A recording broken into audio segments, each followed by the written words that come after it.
I might as well tell you the whole story, for I shall see to it you never tell anyone else.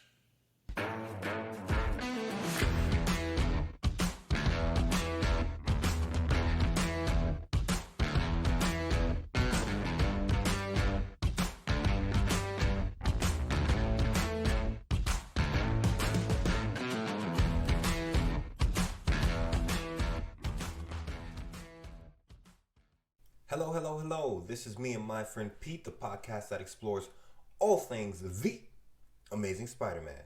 I'm your host, Gerald. If this is your first time with us, welcome.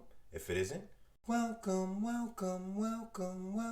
back. This week, we're running through Amazing Spider-Man number 13, The Menace of Mysterio. If you haven't already, please like, comment, subscribe, and review, as your opinions, both good and bad, matter not only to me, but the curious folks outside of our listening community who may be swayed by your opinions to join in.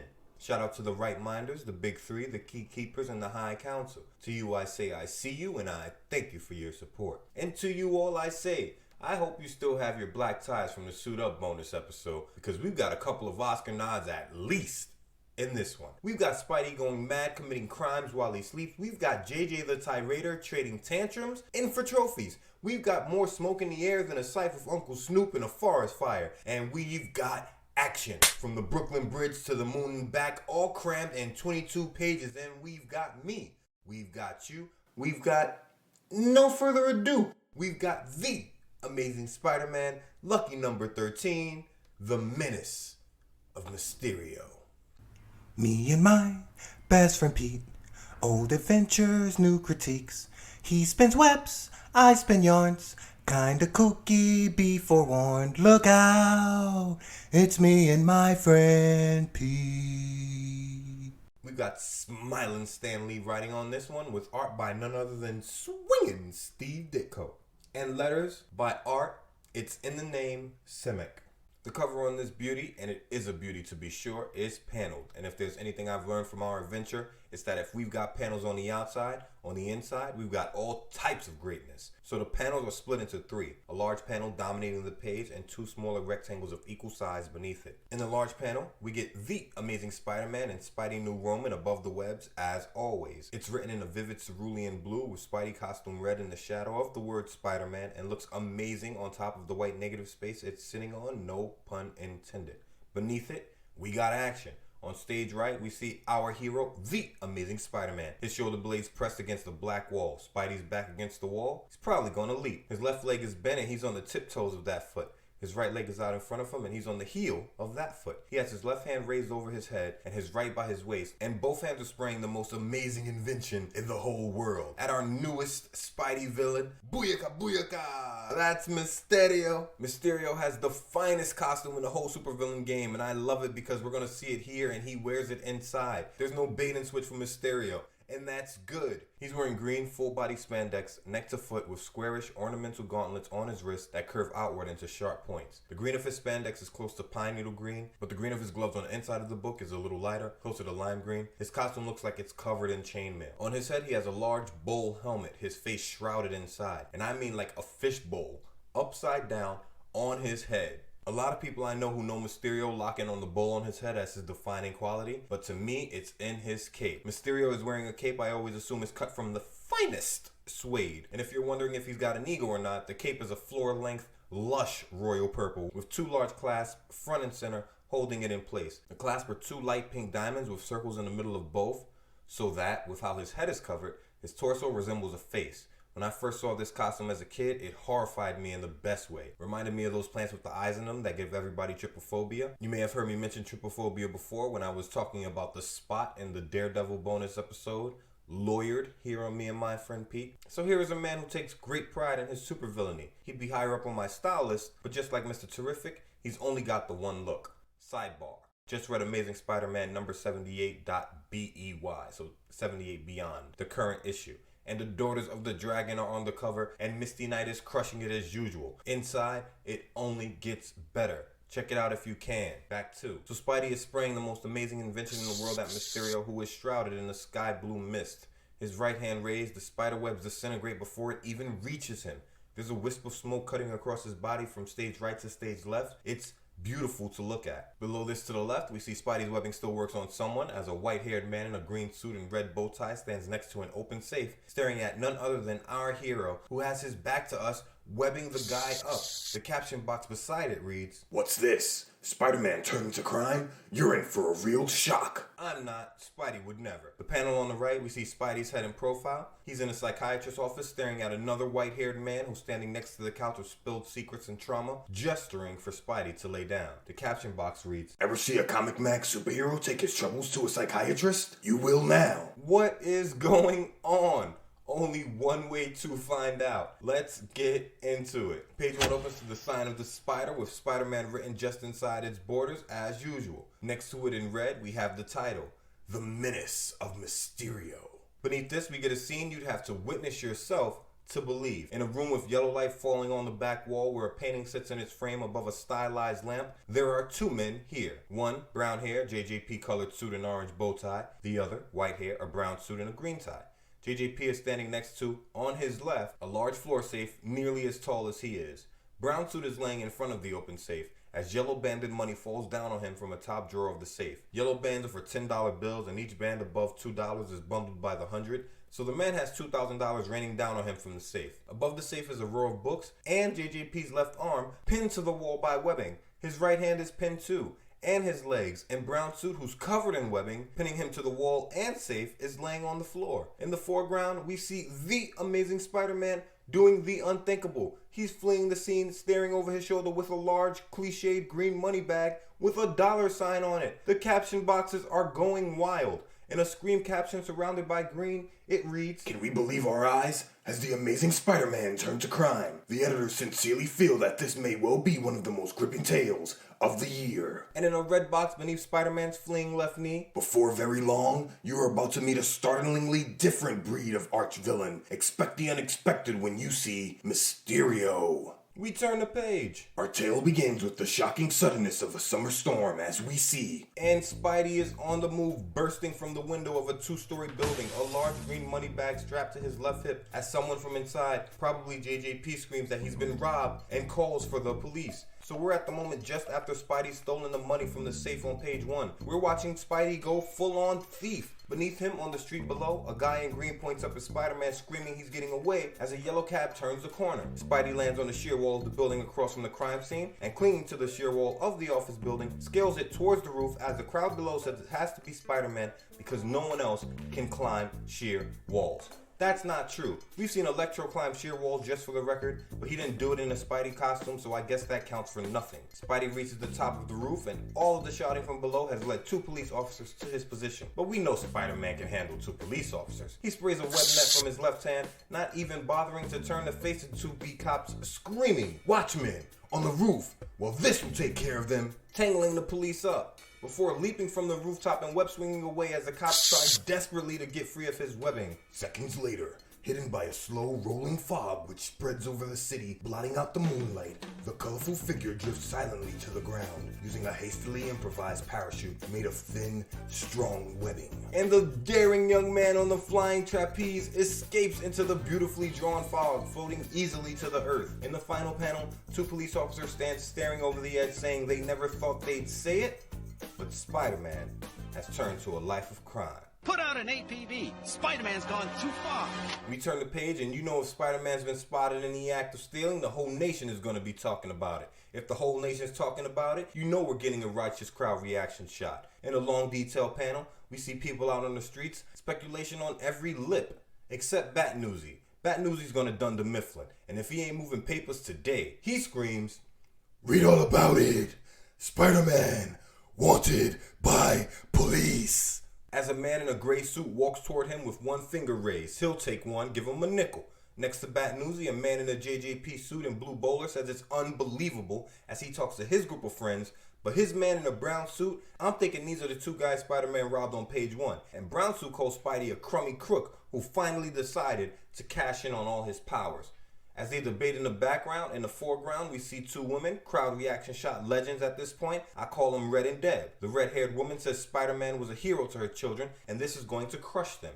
The biggest surprise to me is Deb. She looks like the debutante from the crowd reaction shot in Amazing Spider-Man number 9 when Spidey was being accused of being Electro, who said if Spidey wasn't the electric engine of Ego, why didn't he catch him? Well, Spidey caught Electro, and that must have changed her mind because she says that this happening right now, Spidey being a villain, is a great shock to all of us. A guy in an SJB jacket and red cap with the brim flipped up puffs a cigarette with his hands in his pockets as he says, "He must be nuts if he thinks he can get away with a one-man crime wave, no matter how powerful he is." As a guy in a gray bowler, green suit, yellow tie says if Spidey has gone rogue, the police are going to be in for some chop. And in the office of J. Jonah Jameson, publisher of Now Magazine and the Daily Bugle, we see J. Jonah Jameson having the time of his life. His best life is being lived right now. He's got his blazer off, his sleeves rolled up, and he's leaning forward on his desk, pointing at two editors, one wearing a sky blue shirt with glasses and brown hair, the other wearing a yellow shirt with a green bow tie and brown pants. Jameson, a wide smile on his face,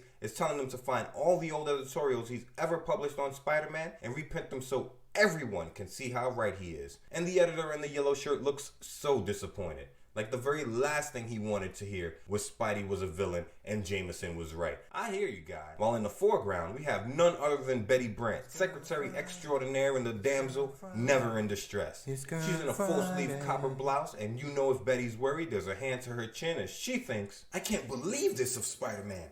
I still remember how he once saved my life. That was an Amazing Spider-Man number 11, and we rode that crazy train here in the What If Bennett Was Definitely In It episode here on Me and My Friend Pete. So at least we know Betty Brandt doesn't believe what's happening.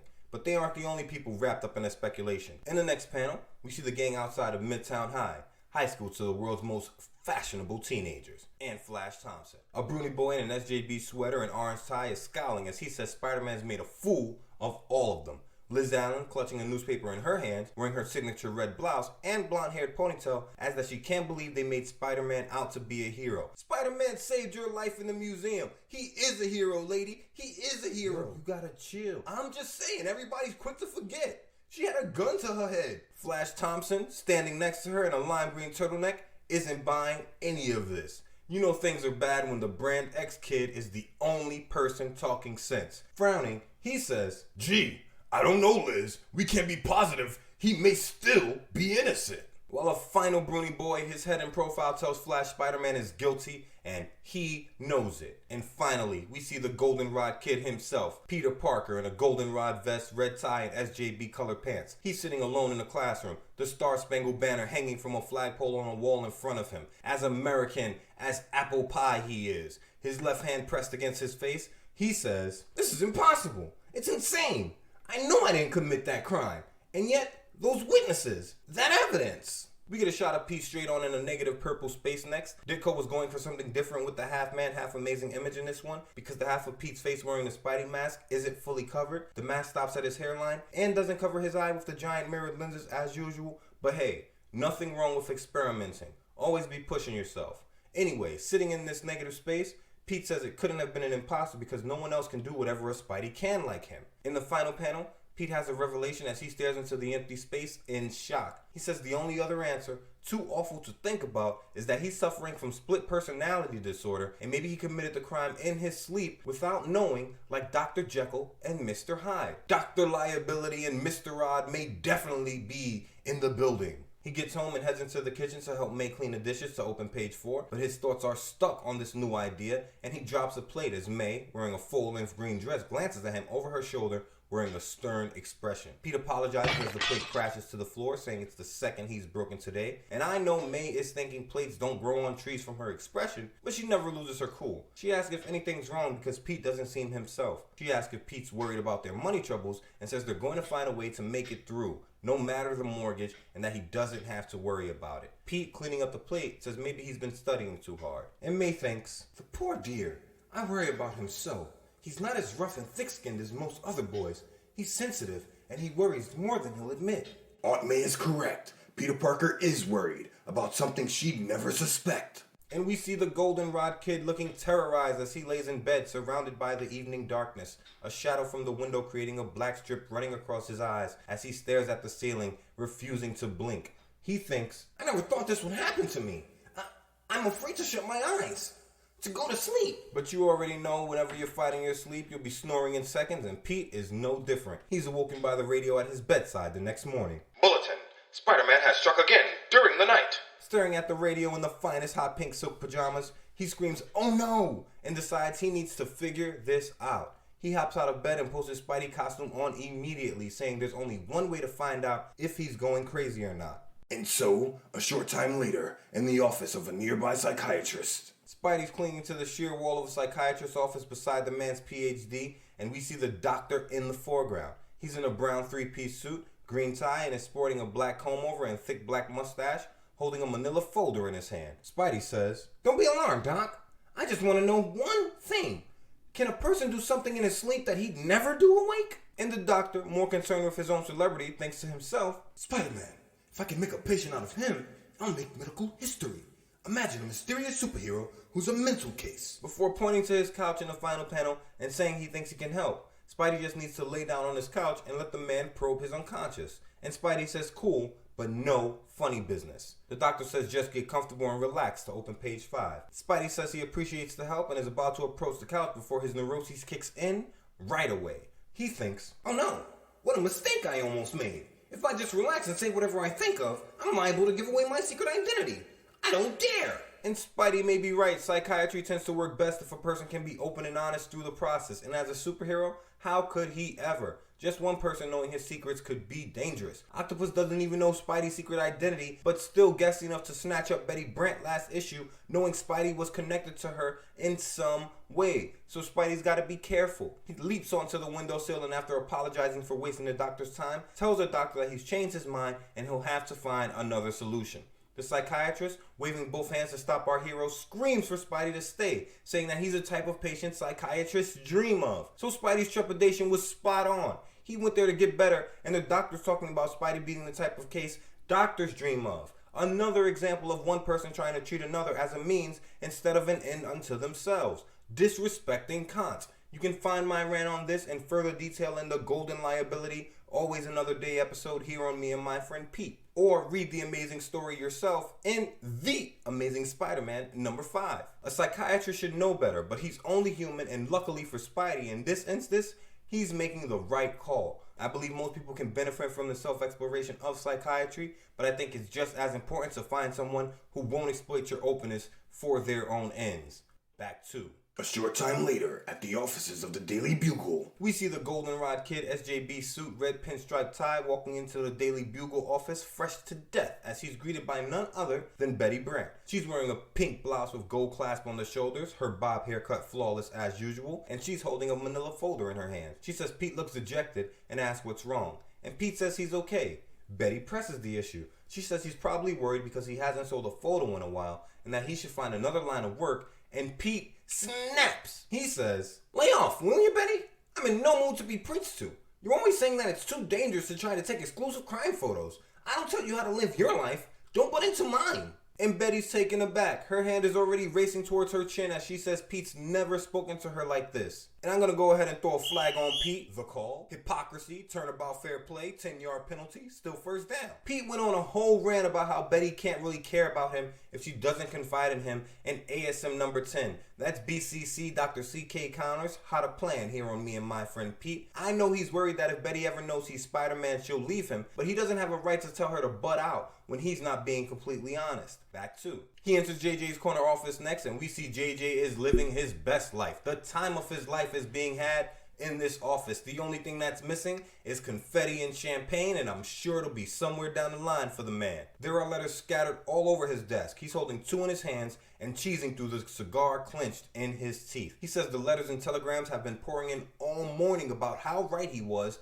about Spider-Man, and that this is a great moment of triumph for him. JJ the Triumphant. Pete, smiling with his hands in his pocket, says, "I'm glad you're in a good mood, Mr. Jameson. I need a loan. My aunt has a mortgage payment to make, and we're a little short." And in the final panel, we see triumphant doesn't mean generous. Holding up a newspaper, the tip of his cigar glowing red, JJ replies, "Why tell me? I'm not a bank. You know my rule, Parker. I don't lend money. I'm busy now. You know where the door is." Pete says, "Come on, JJ, I just need to hold something until I get some more pictures." JJ gives Pete a smile and a wink to open page 6, and realizing Pete's in a vulnerable position, tries to take advantage of the situation. Pulling the cigar from his mouth, He says, "Don't try to take advantage of me because I'm so soft-hearted. The answer is no. Unless you want to sell me the secret of how you take those great crime photos of yours." How this kid gets these pictures must be keeping Jameson awake at night. He needs to know. Pete glares at him over his shoulder and says, "No dice," before heading towards the door.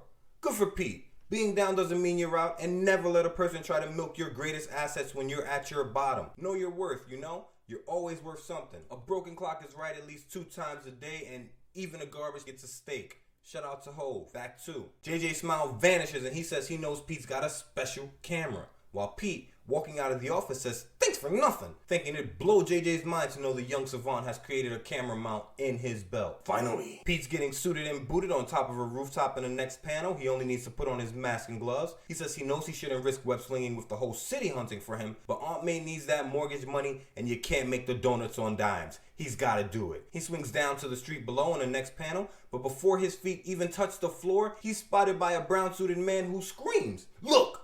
It's Spider-Man!" And the chase train is on. Spidey races into the next panel with no less than 5 suited New York citizens on his tail in suits of varying colors screaming, "After him! Call the police! Don't let him get away!" Before he leaps above the angry crowd onto a sheer yellow wall in the next panel, thinking the public hates him now. These are some well-to-do citizens. As they shake their fists from beneath him, we see at least 2 of them are wearing cufflinks. Anybody else notice it's never the have-nots chasing our hero? He reaches the roof in the final panel and, grabbing his clothes, runs along the edge of it thinking, "And the terrible thing about it is, I don't know if they're right. I can't make the money I need, and I may be committing crimes without knowing it.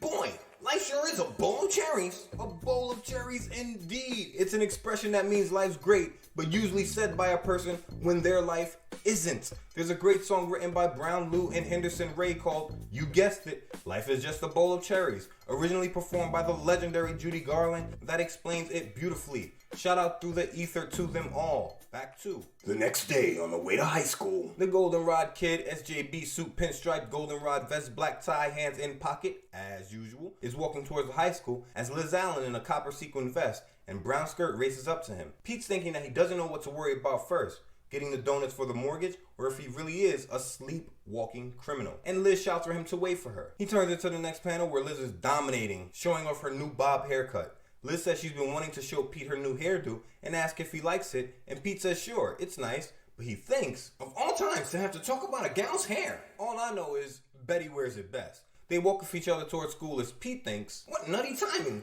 For months Liz wouldn't give me a tumble, but since I've been dating Betty, Liz has gotten a crush on me." And Liz says he looks upset and asks what's wrong. Pete throws her a winning smile, one eyebrow raised, and thinking that's the understatement of the year says, "Nah, everything's great, Liz. If it gets any better, I'll shoot myself." And I know Liz is feeling the kid. That is one of the most morbid jokes Pete's ever told, and she laughs like it's hilarious and tells him he has a great sense of humor. Meanwhile, Flash, fashion on, he's not doing so bad today. Thompson is chatting it up with a red-headed kid in a JJP suit and a broonie nearby. They don't believe Spider-Man's innocent either and ask Flash if he still does. Flash jerks his thumb at himself, saying he does, and is about to go down his list of proof before he hears Liz's voice and nearly gives himself whiplash spinning around. Spotting her, he says, "Hey, look at that! Wowee!" before approaching the duo and telling Liz he nearly didn't recognize her with how beautiful she is now. Liz, her speech bubble dripping icicles, she's cold-blooded, replies, "Really, Mr. Thompson? And what was I before, pray tell?" Throwing her chin towards the ceiling, like, "Get out of here, kid." As Pete, smiling despite his woes, thinks, "Poor Flash, he always says the wrong thing." Meanwhile, at J. Jonah Jameson's office, JJ is in his office in busy mode, blazer off, sleeves rolled up, cigar in hand, blue tie. He has 3 other middle-aged white men in the office with him, probably editors. We've got balding black hair, SJB suit, blue tie, comb over brown hair, maroon suit, gray bow tie, parted down the middle sandy hair, green suit, red tie. Sandy asks what JJ called a meeting for, and JJ replies, "Some nut sent me a note saying he could get rid of Spider-Man single-handed. I told him to come up here and prove it." While brown hair screams for them to look at the door, where a cloud of smoke is billowing into the room. In the final panel, Mysterio steps through the door frame, his face a shadow behind his fishbowl-styled helmet. Wasting no time, he introduces himself. "I am Mysterio." As one of the editors screams from off panel that he's cornier looking than Spider-Man. This editor has no sense of style, Clearly. I bet it was the guy who parted his hair straight down the middle. Strange. That purple cloak alone puts Mysterio in the conversation for best costume in the game. We turn the page and we're on The Infinity Page. Just in time, they get a close-up on Bull Dome, smoke wisping around him as he says, There is a reason for my disguise. If the underworld ever finds out about my powers, they might try to stop me by threatening my family. Sandy asks what powers, and JJ, pointing at the stranger, asks how do they know it's not Spider-Man beneath that fishbowl. Mysterio says they'll find out he means what he says and that he has no reason to lie before handing JJ a sealed envelope saying, I must go now. If you wish to end the menace of Spider-Man, follow the instructions in this envelope.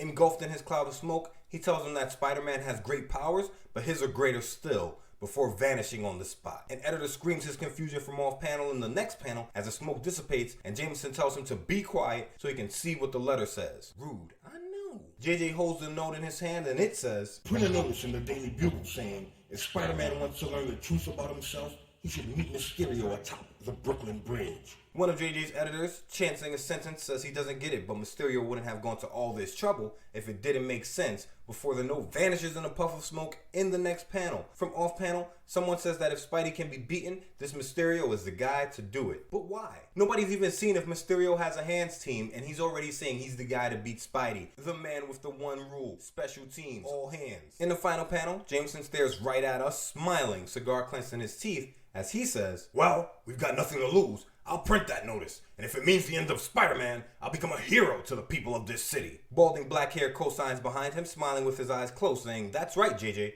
The next day, Two men are reading the Daily Bugle in a red negative space in the background to open page 9.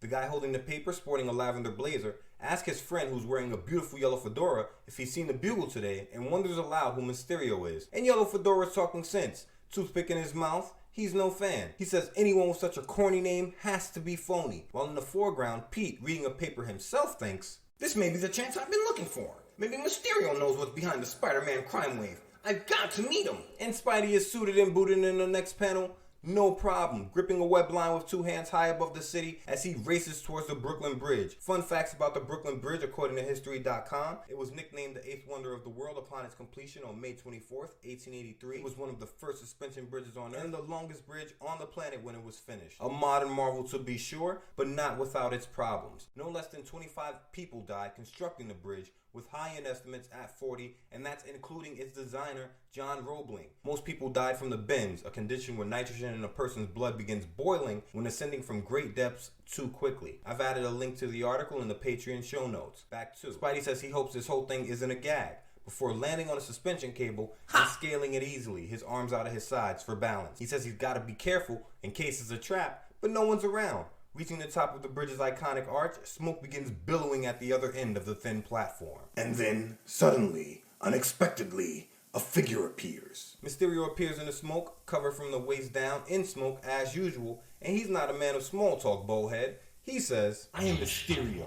I am the one who will single-handedly destroy Spider-Man. As Spidey stares at him thinking, It wasn't a gag, but if that costume clown thinks I'm a sitting duck, he's got another thing coming. and we got action. Spidey lunges towards Mysterio on the next panel, spanning the length of the arch. No problem, agility, best ever. But Mysterio, turning his back to the wall crawler, backflips over him easily, a cloud of smoke trailing beneath his feet. He goes straight cliche, saying Spidey's overconfident and his power is greater, before head-stomping Spidey in the final panel like he's been training with M. Bison, screaming, See how easily I can avoid your attack while springing behind you and launching one of my own? knocking the golden liability off of his feet. But Spidey eats those and landing on his feet to open page 10, cracks the purple coat of Mysterio in the fishbowl, causing him to fall from the bridge. Spidey asks where Mysterio's tough talk is now, but he broke the cardinal rule of me and my friend Pete. Talking crap before he wins. Before his sentence is even finished, Mysterio's feet latch onto the bridge, and he stares up at Spidey from his horizontal position, who wonders how the man is keeping his balance. Before Mysterio pulls a move out of Spidey's bag of tricks and leapfrogs our hero into the next panel, where he lands on the suspension cable. Spidey's shocked, Mysterio's not, and he asks the webhead if he really thought he'd drop him with one punch. But it's not that he's durable. In the next panel, Spidey thinks that's what he gets for pulling his punches. But the rules ain't changed. If fists don't work, there's always the shooters. And screaming, well, if a wallop can't beat you, let's see what a web can do. He unloads webbing from both wrists at Mysterio. Mysterio remains unimpressed. holding both his hands out in front of him, smoke wafting up from his feet again. He says his power is greater, and now he's going to prove it. The camera zooms in on his hand, and he goes full-on Neo in the hallway, stopping the webbing in midair with a raised hand. His blue smoke hits the most incredible invention on Earth, and Spidey's webbing begins to dissolve on impact. As Spidey thinks, science-y. The web is dissolving, vaporizing, as though it's been sprayed with a fine chemical mist too small for the eye to see. In the final panel, Mysterio, his left hand raised in the floors, engulfed in smoke, taunts Spidey. Too bad, Spider-Man. Your puny little bag of tricks is almost exhausted, but there is no limit to my powers. See how easily I can elude you anytime I desire.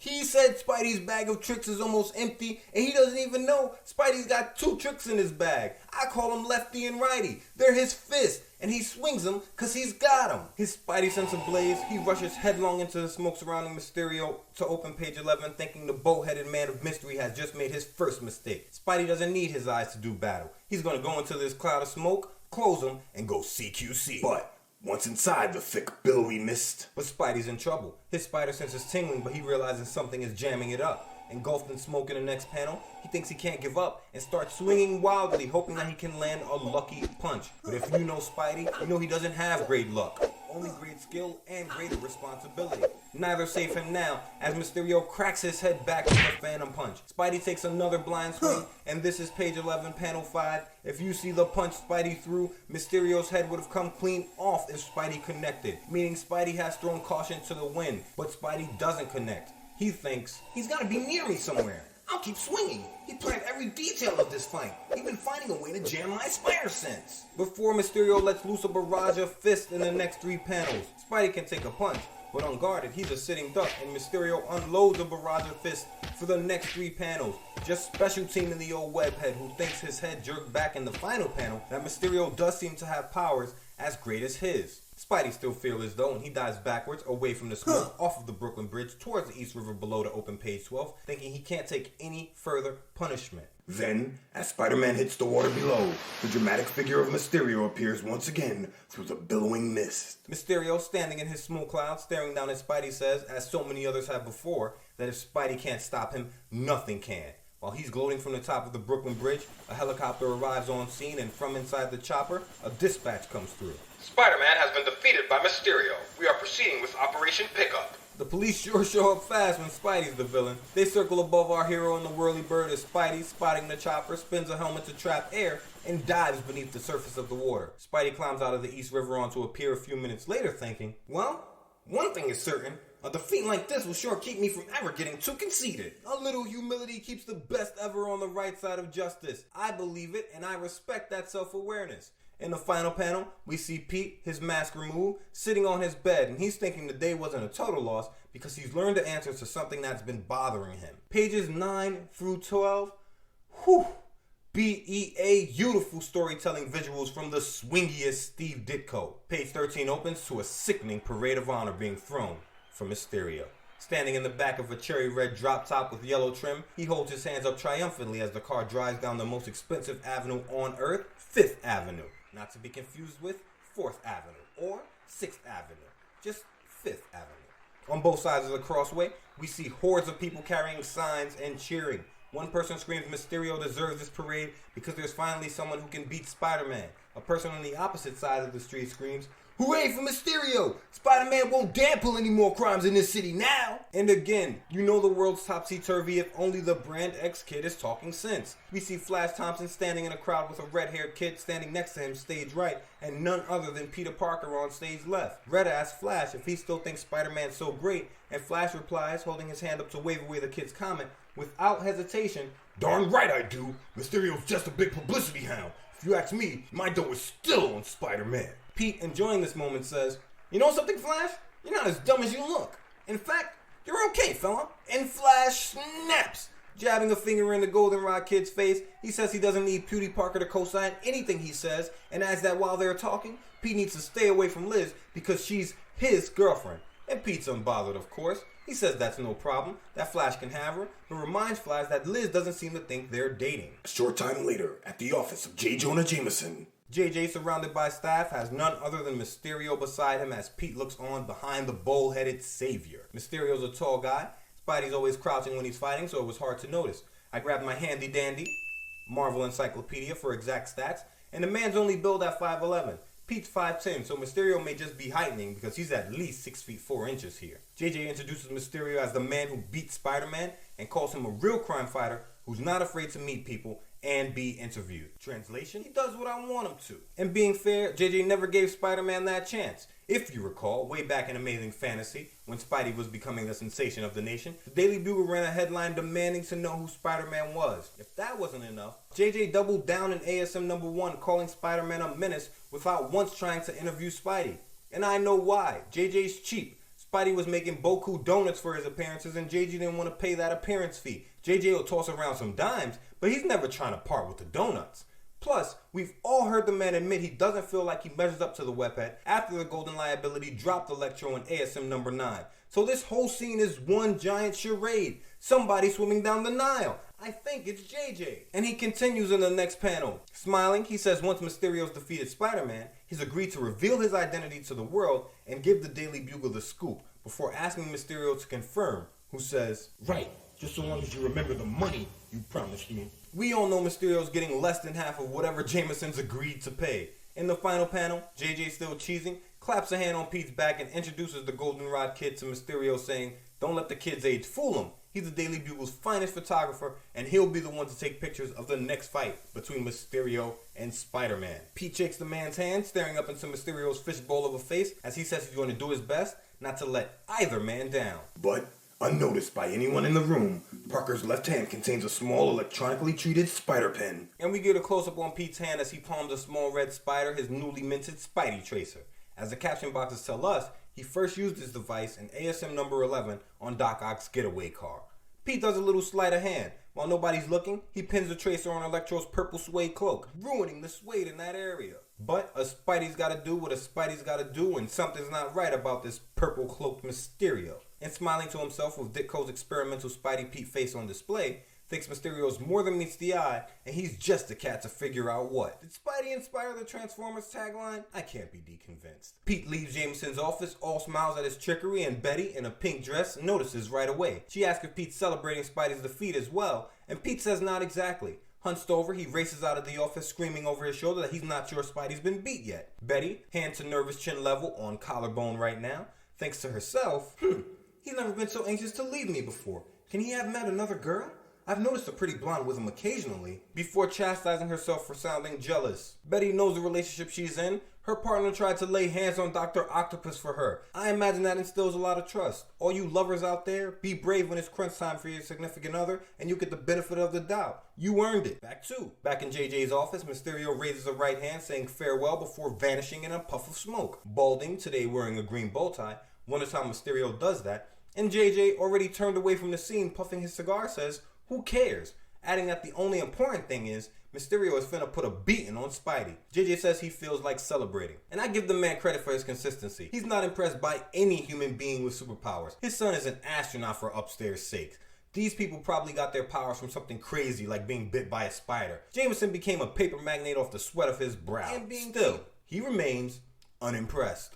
In the final panel, we get a caption box. But Jameson might not feel so triumphant if he could see a dramatic figure on a nearby rooftop, waiting to receive the electronic signal from his hidden spider pen. And Spidey, suited and booted on a rooftop under the cover of darkness, his spying device, as he calls it, in his hands, gets a hit on his spider tracer, and Spidey's on the move. Within minutes, a piercing spider signal flashes in the night outside of a TV movie studio building. And we get a gorgeous panel of Mysterio, his right hand up shielding his fishbowled head, blanketed against the warehouse in the crimson sign of the spider, as Spidey from off panel screams for Mysterio to hold it. They've got unfinished business to take care of. Translation, it's time for the showdown.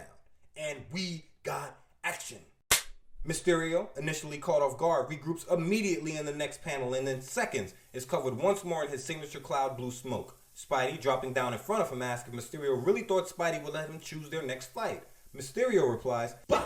It doesn't matter where we battle. I can beat you here as I did on the bridge before. And Mysterio proves it. Spidey leaps into the blue smoke once more. The kid ain't learned. And Mysterio goes to work. Before Spidey gets one punch off, Mysterio begins clobbering him with phantom punches. He jerks Spidey's head back in panel 3, cracks our hero beneath his left armpit in panel 4, as Spidey throws his hands up, a second too late to dodge. Mysterio finishes Spidey off with a resounding strike to the back of the head that drops Spidey to all fours. the whole time explaining that his misdosed Spidey's spider sense, joining the great tradition of Spidey villains who uses Spidey's Spidey sense against him. Spidey, on his butt covered in mist, realizing he's licked, says, "Okay, I get the message. I can't cope with your bag of tricks, but it meant one thing. It was you who committed those crimes disguised as me, wasn't it?" And Mysterio, his body half concealed in smoke, replies, Of course.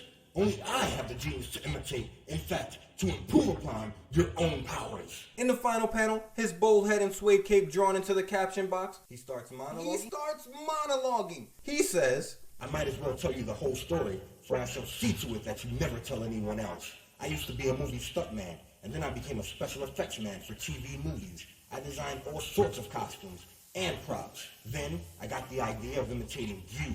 And we see Mysterio minus his mask in a pink full-sleeve shirt. He's got a bowl haircut and high cheekbones and a wide mouth. He kind of resembles the great Leonard Nimoy of Star Trek fame, who played Spock in the original series. Shout out to the legendary Leonard Nimoy, Through the Ether. A thank you isn't nearly enough, but it'll have to do. Back to Mysterio, unmasked, has his right hand pressed on his table and is clutching a newspaper in his left with a simple headline: Spider-Man, with no hyphen between Spidey and man. Please print the hyphen. All around Mysterio are sculptures, a Yeti standing on one foot, a robot with a AA battery-shaped head, a green sculpture that looks like Zorak from Space Ghost, the lone locust of the apocalypse himself. On the shelf behind Mysterio, we see a model tank sitting next to a model volcano. The man's got some skills. I spent many long weeks studying all your powers, all your abilities, everything that was known about you. I was sure I could duplicate your feats. And now, Mysterio, his back to us as he sits in a chair in his studio, is staring at a wall as he studies images of the web slinger with a sketch pad in his hand. There's a large image of Spidey's eyes with notes about the mirrored lenses and how Spidey can see out, but no one can see in. A full body image of Spidey is pinned to the wall next to the Spidey eye with a paper beneath it with outlines of Spidey's webbing. Using all the skill I had acquired designing movie props, I made a gun which fired a nylon cord resembling your own web. I designed shoes and gloves with special suction cups, enabling me to cling to walls. And Mysterio has been busy clinging to a sheer wall with his feet and right hand. He sprays webbing from a small spray bottle with his left, saying nobody will ever know he's not the real Spider-Man in a perfectly replicated Spider-Man costume. My plan seemed perfect. I could commit all sorts of crimes, and you would get the blame. But then I got a still greater idea. I would create a separate identity for myself. I call myself Mysterio, and then I battled you. When I defeated you, I'd be a national hero, so no one would know that Mysterio is both the criminal and the conqueror. We get a gorgeous long panel of Mysterio showing off his gear and Ditko showing off his art as Stan the Man gets science-y behind the scenes with the words. First, Mysterio in profile, his head bold, but we can see his face from the side. My helmet is based on the principle of your eyepieces. I can see out, but no one can see in. Next, his gloved lime green hand wisps with smoke coming from 3 dark green cylinders at his wrist. I created a fine spray made of specially treated acid, which was for the sole purpose of dissolving your web if you should ever use it against me. And finally, his boots, dark green. All along the boots between the shank and footbed, the area that connects the top of the boot with its sole, we see little holes. At the front of the boot, the small holes are emitting Mysterio's signature blue smoke. On the soles of his feet, Mysterio's attack springs along the front and the back. The bottoms of my boots contain chemical smoke ejectors as well as magnetic plate springs, which enable me to duplicate your own amazing leaps. Back in the present, Mysterio, suited and booted in all his glory, a clenched right fist, ends his monologue. Even my name, Mysterio, was created to instill awe and fear in the hearts of my enemies. I was able to see you within my protective cloud because I have a built-in solar device which aids me at the same time as it jams your own spider sense. But in the final panel, we see Oscars need to be handed out all around. First, best special effects for Mysterio himself. Well, of course, it's so obvious. He's so hot right now. Then, the award for best actor in a guest appearance goes to none other than the golden Liability as captivated audience member #1 in the Mysterio monologues. Spider-Man has been sitting here the whole time, listening intently, with a tape recorder raised in his left hand. He's been hamming it up since he jumped into Mysterio's smoke cloud 10 panels ago. The old rope-a-dope, or the old take a licking and keep on ticking offensive, or the old cross-deck mic checked 1-2-1-2 skidoo, to be known hereafter as the Zingeroo Shuffle. All those people amazed by Mysterio's quote-unquote sorcery, and Spidey saw the science behind it the whole time. The Amazing Spider-Man proving that there's more to superhero work than letting fists fly. Sometimes it pays to listen. Keep talking. Mysterio, both fists clenched, is unimpressed. Surrounded in smoke, he says, A miniature recorder? Bah! It will do you no good. I'll destroy it. after I've defeated you. And we got action!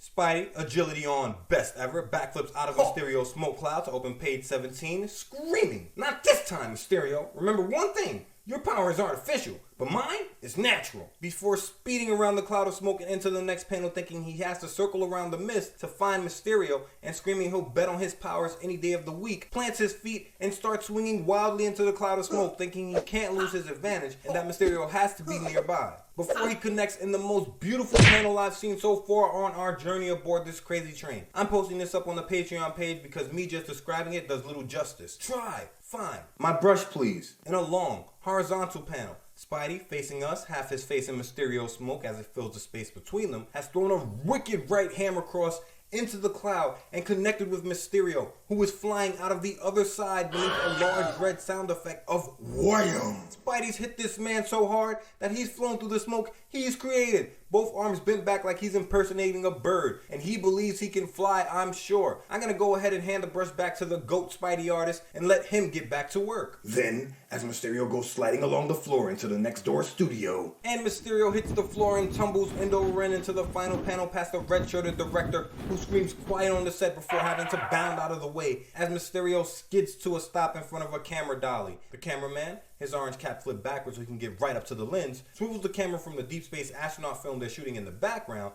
and onto Mysterio screaming, "Get that guy out of here! He's in the wrong movie!" Spidey, pressing his advantage, leapfrogs a blue-suited astronaut, a pointy-eared green alien, and a gray-shirt, brown pants-wearing gaffer who gets his lighting equipment out of the way. That gaffer, he's heard about the golden liability, and he knows the cost of insurance for this little production is about to go through the roof. Spidey screams, "Gang away, boys! I know I'm not a member of Actors Equity, but I don't have time to get a union card right now. I've got a little job to finish first." And landing behind a fleeing cameraman, creates a web net that floats down above Mysterio's head. Mysterio sets his feet and says this is no problem. He's handled the webbing before and raises his arms above his head to dissolve it with smoke. But Spidey was acting again. He leaps the length of the room a good 20 feet in one jump and slams his left fist into Mysterio's waist, screaming, "Thanks, fella. I hope you do that to give me a chance to wallop you." And Mysterio's on the move. He bounces up from the floor, smoke billowing from his spring-loaded boots, into the next panel, telling Spidey he lives the stuntman's life, so he knows how to roll with the punches, saying his spring boots are going to frustrate Spidey again. When did they frustrate Spidey before? No clue. Spidey hit this man so hard through the smoke, Mysterio's gained false memories. We just gotta go with it. We gotta roll with it like we're a stuntman. Back to Mysterio lands on a red moon suspended by a thin cable from the ceiling in the next panel, with Spidey on his tail, gripping the pink rings of a gray Saturn and sticking with the chase. Mysterio leaps from the moon onto a rocket ship in the final panel and hurls the red moon at Spidey, but misses wide above the right side of the wall crawler's head as Spidey leaps from a planet towards the bull-headed villain. Mysterio's cool, mysterious composure leaves the Earth in real time the closer Spidey gets. He screams, "No, you can't stop me. You can't. I've waited too long. Planned too well. I can't be thwarted now." But Spidey's not hearing it. He lands onto the spaceship alongside Mysterio to open 19, and with a right cross, sees the villain flying from the spaceship as the cable holding it in place snaps. Spidey screaming the whole time that rolling with the punches ain't gonna help Mysterio now. And Mysterio's not done. He lands on his cloud-covered feet in the next panel, racing on the surface of the moon, and keeps booking it, screaming once again about his stuntman training. "Didn't expect me to land upright during my stuntman training, did you?" Spidey, remembering the line he had to wrangle last issue, opens his arms wide and leaps from the spaceship towards the purple-caped illusionist in hopes of mounting him, screaming, "Nope, I'm overwhelmed. I don't see how little untalented me will ever defeat a genius like you." Another great panel follows this one as Mysterio catches Spidey in midair and judo flips him over his shoulder. It's a fancy dance, saying he still has a few tricks up his sleeves. But Spidey, feet overhead, is the best there is at what he does. And in case you haven't heard, that's agility. He hits the floor and in no time at all has bounced from the floor of the makeshift moon onto a protruding crater before leaping off of that and onto the ceiling,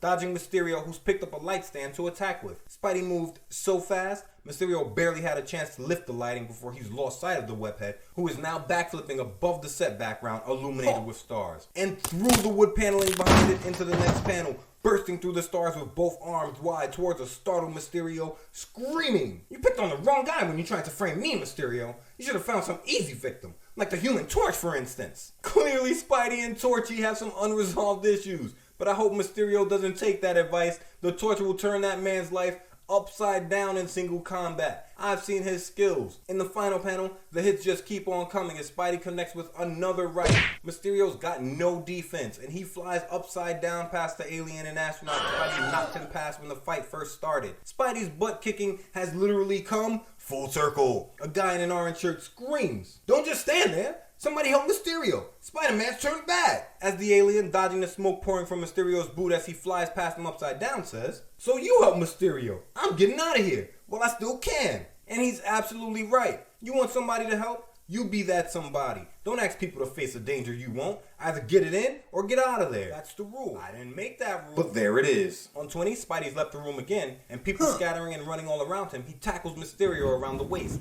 The gaffer, knowing the movie has just become uninsurable, screams that he's going to call the police, and Spidey, quoting fourfold Oscar-nominated 1936 film The General Died at Dawn starring Gary Cooper and Madeline Carroll, screams, "You do that little thing!" And that little thing is a big thing to be sure. Mysterio, trying to shake Spidey loose, says he hasn't won yet, and in no time he's covered in his smoke screen once more. But Spidey's ready for it this time, taunting Mysterio by telling the man he doesn't learn as the illusionist disappears behind a cloud of smoke. But Spidey, focusing on Mysterio's cape, has gotten science-y. He screams, "Your concealing smoke screen won't help you while I can use my spider sense, and you can't stop me from using it if I smash your jammer.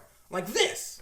Before ramming his fist into the tryptophobic eye of Mysterio's cape on the right side. And Spidey's guessed correct. He throws a left straight punch in the next panel surrounded by smoke and connects, knocking the Man of Mystery, Caped Faux Vader, the purple and green machine, Out cold. the whole time telling the walking fishbowl that putting him down is the best favor he could ever do for him. Spidey leaps from the smoke onto a scaffolding in the next panel where we see he's managed to kill all his birds with his huge set of stones. Retrieving his camera from a web line dangling above the wooden structure, he thinks, "I must have forgot to take my automatic camera, which I hung on a piece of webbing up here to catch all the action." And strapping it back into his utility belt, leaps back into Mysterio's smoke, his Spidey sense on tingle. 21 opens with our hero, Mysterio draped unconscious over his shoulder, racing towards the exit using his Spidey sense as a guide and the illusionist's own smoke for cover. And when the strange mist finally clears, The gaffer, alien, and a green-shirted man wonder where Spidey and Mysterio got off to, as the director, his chest hairs bursting from his shirt, rounds on the cameraman for not recording the greatest action sequence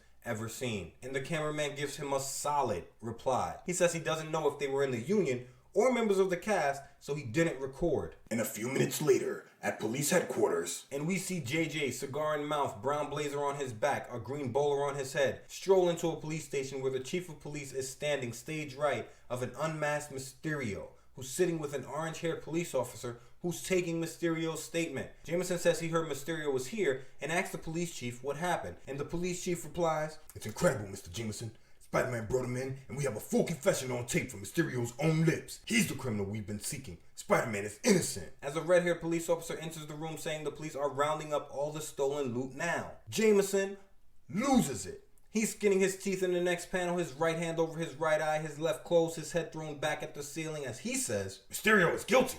Spider-Man is innocent. And after all I wrote in my newspapers, I'll be a laughingstock. Again.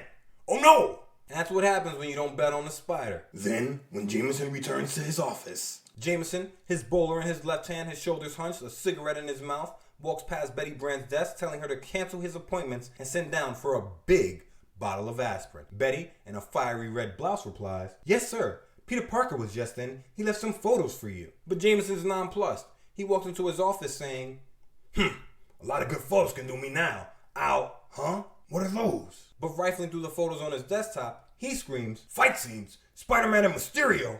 Before grabbing up the photos on the final panel, the smile returns to his lips. He is overjoyed. That lucky Parker. He must have been there just at the right time. These pictures are perfect for the front page. I'm saved. Stop the presses. We're putting out an extra. But that's not luck. Pete doesn't have good luck. Just great skill and greater responsibility. JJ says to stop the presses because they're putting out an extra, and I imagine someone called Bat Newsy and told him there were going to be dimes to be made. Jameson sits down at his desk to open 22 and immediately goes miser mode, saying he'll write a check out for Peter Parker so the kid won't have to worry about his mortgage now. He calls himself generous, saying he's going to pay the kid half of what the photos are worth. I thought you said this man knows words. That is not generous. I said he was cheap too. True. Before Jameson can write anything, Spidey web swings into the window asking if JJ's got time for a visitor. He lands on the paper magnate's desk in the next panel as Jameson falls back into his chair. It's a nice chair, purple, very regal. Spidey, hunched over, his right fist curled, his left pointing at JJ, says, "I just dropped by to congratulate you on a perfect record. So far, you've been 100% wrong about me. I've got to hand it to you. I'll bet it's not easy to make a fool out of yourself all the time." As JJ in shock asks what Spidey's gonna do, Spidey lifts the man from his chair between panels and suspends JJ from the ceiling with a web line in the next, and staring at the cigar-chomping magnate upside down says, "I figured you need a new outlook on life, so I thought I'd give you one. There," before leaping through the window and web-swinging away in the next panel as JJ screams, "Help! Get me down from here! I'll get you for this yet, you masked menace! See if I don't!" You won't get him in this one, JJ. And so, Spider-Man is vindicated by the police. Then, the next day, Flash is chatting it up with a blonde-haired kid wearing a red vest and blue tie as a black-haired kid in a purple shirt looks on. Blondie says it looks like Flash was right all along about Spider-Man. Flash, jerking his thumb at himself, says he's right about everything before asking Pete, passing by in the foreground, if now he's satisfied that Spidey's the greatest guy around. Pete was agreeing with him at the parade. This kid's got the memory of a goldfish. He needs the fishbowl helmet more than Mysterio. But Pete plays along. He replies, "Heck no, Flash. Personally, I still wouldn't trust him any further than I control." Minutes later, we see Spidey web swinging high above New York towards a water tower in the final panel, as he says, "Poor Flash, if he only knew the real identity of his favorite hero, it would be worth anything to tell him someday, just to watch him explode." Beneath this, we get a caption box. but that day is still in the future, and until then, fate has many more surprises in store for Spidey. Next issue, we present another book-length adventure with an unexpected guest star. We think you'll like it, so we'll see you then. And we're out. Mysterio is a great villain, bombastic, egotistical, and just condescending enough to put an itch of annoyance behind the awe he hopes to garner. I can't wait for his return, and it won't be far away. JJ in this story is hilarious. I love seeing him being completely hypocritical and having nowhere near enough self-awareness to realize it. The pacing in this masterpiece, pitch perfect. And Spidey's Zingeroo shuffle was a thing of beauty. Put that trophy on your mantle, Pete. You earned it. That's the main episode this week, and that's true. That's the main episode, but there is more Me and My Friend Pete available for your listening pleasure right now. If you support the show on patreon.com/HSPP, patrons get a bonus show every week where I run through comic books from all over the multiverse, past and present, from Marvel to DC to all points in between. If we got comics, we've got history, and I'll be your guide through it all. Join me. Head over to patreon.com/HSPP and sign up to the Key Keeper or High Council tiers now. For patrons who sign up before we get to the season finale at episode 25, you'll receive a High Society pin as a thank you. And with all that said, thank you so much for listening. I had a fishbowl blast, and I hope you did too. Please shoot the podcast a follow on Apple Podcasts and Podbean if you haven't. We need all the support we can get. And a very special thanks again to the Right Minders, the Key Keepers, and the High Council. Your support is the engine behind this wonderful crazy train we're on, and I'm truly, truly grateful you let me be the conductor. And as always, please take care. Please think of the world and be true to yourself. And remember, with great power, you already know the rest. Make sure you're being responsible. I'm out of here.